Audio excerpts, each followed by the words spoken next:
কিছু কিছু মানুষ তো মনে করে মেয়েদের 10 হাত হলো না কেন, আল্লাহ তাদের 10টা হাত দিয়ে সৃষ্টি করলো না কেন? তারা 2 হাত দিয়ে বাচ্চা সামলাবে, 2 হাত দিয়ে সংসার সামলাবে, 2 হাত দিয়ে রান্না বান্না করবে, আরো 2 হাত দিয়ে বাহিরে গিয়ে চাকরি বাকরি করে টাকা ইনকাম করবে, আরো 2 হাত দিয়ে শ্বশুর শাশুড়ির স্বামী সেবা করবে। কারণ ঘরের বউটাকে তো অন্য বাড়ি থেকে নিয়ে এসে দায়িত্ব নিয়েছে খাওয়া পড়ার, এত কিছু কেন করতে পারবে না? এদের 10টা হাত কেন হলো না, এটা মনে করে কিছু কিছু মানুষ, কিন্তু সবাই না। হ্যালো এভরিওয়ান, আসসালামু আলাইকুম। সবাই কেমন আছেন? আশা করছি সবাই ভালো আছেন। যে যেখান থেকে আমার ভিডিওটা দেখছেন, আল্লাহর রহমতে আমি অনেক ভালো আছি। এটা আজকে আপনাদের মাঝে শেয়ার করব সারাদিন আমি কি কি করলাম সেগুলো নিয়ে ভিডিও। আশা করছি আপনাদের ভালো লাগবে। এই তো সকালে ঘুম থেকে উঠেই চলে আসছি রান্নাঘরে। আমার তো মনে হয় ঘরের বউদের রান্নাঘর থেকে দিন শুরু হয়। গতকাল সন্ধ্যার পর থেকে আমার শরীরটা বেশি একটা ভালো লাগছিল না, তাই রান্নাঘরের কোনো কাজ গুছিয়ে রাখতে পারি নাই। এই তো সকালে উঠেই থালাবাটি ধুয়ে নিলাম, রান্নাঘরটা পরিষ্কার করে নিলাম।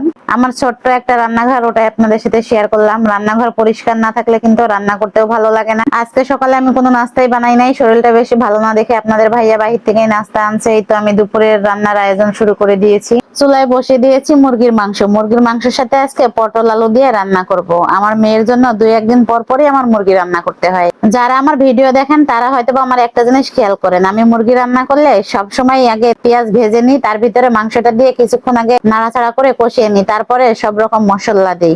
এভাবে মাংস রান্না করলে কিন্তু খেতে অনেক মজা হয়। আমি জানি যে আমার থেকে সবাই অনেক ভালো রান্না পারেন, আমি যেভাবে করি ওটাই আপনাদের সাথে শেয়ার করার চেষ্টা করি। মাংস রান্নাটা হয়ে গেছে, লাস্টে আর ভিডিও ক্লিপ নিতে পারি নাই।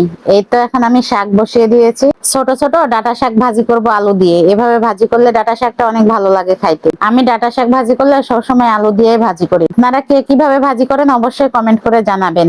আজকে 2-3 রকমের তরকারি রান্না করব। অন্য আরেক চুলায় শিং মাছ ভাজতে বসিয়ে দিয়েছি। শিং মাছটা কালো দেখে কেউ কিছু মনে করবেন না, আমার মেয়ের জন্য শিং মাছ রান্না করছে। আর ডাক্তারে বলে দিয়েছে শিং মাছের গায়ের কালো আবরণটা উঠাতে না করছে ডাক্তার, তাই আর কি ঘষে পরিষ্কার করে সাদা বানাই নাই। যাই হোক, আমি 2 চুলায় রান্না বসিয়ে দিয়েছি।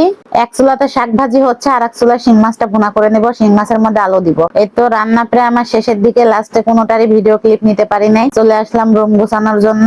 যেহেতু আমার বাচ্চারা দুইটাই ছোট ছোট, তাই আমি সবসময় আগে রান্না করার চেষ্টা করি। আমার ছোট মেয়েটাকে ঘুম পাড়িয়ে দিয়ে রান্না করে ফেলি আর কি। কয়েকদিন আগে বাড়ি থেকে আসছি, আসার পরে আমি রুম গুলা ঠিকঠাক ভাবে গুছাইতেই পারি না এখনো। আলমারিটা একদম অগোছালো হয়ে আছে আমার। যেহেতু হাতে আজকে একটু সময় পেয়েছি, তাই আলমারিটা আমি গোছগাছ করে নিব। একদম নাজেহাল অবস্থা আর কি। এই তো আলমারি সবকিছু বের করে নিয়েছি। এখানে আমার ব্যাগের কালেকশন অল্প কিছু আর কি। আমরা মেয়েদের তো অনেকের অনেক কিছু পছন্দ থাকে, যেমন জামা কাপড়, শাড়ি, কসমেটিক, সাজগোজের জিনিস। অনেকের কাপড় চোপড় পছন্দ থাকে, অনেকের স্বর্ণ গয়না পছন্দ থাকে, আর আমার ব্যাগ পছন্দ। সবসময় চেষ্টা করি আমি আমার এই ছোট্ট বাসাটাকে সুন্দর করে গোছগাছ করে রাখার, কিন্তু সবসময় হয়ে ওঠে না। যেহেতু আমার ছোট ছোট 2টা বাচ্চা আছে, সবসময় গোছগাছ ঠিকঠাক করে পরিষ্কার পরিচ্ছন্ন রাখতে পারি না। তারপরেও যথেষ্ট চেষ্টা করি ছোট বাচ্চা নিয়েই।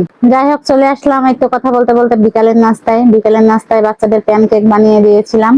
প্যানকেকটা একটু কালারফুল করছি, বাচ্চারা একটু কালারফুল জিনিস খেতেই পছন্দ করে, তাই এই তো আমার বাচ্চারা অনেক মজা করে খাচ্ছে প্যানকেকটা। আমার বড় মেয়ের তো অনেক পছন্দ এই কেকটা।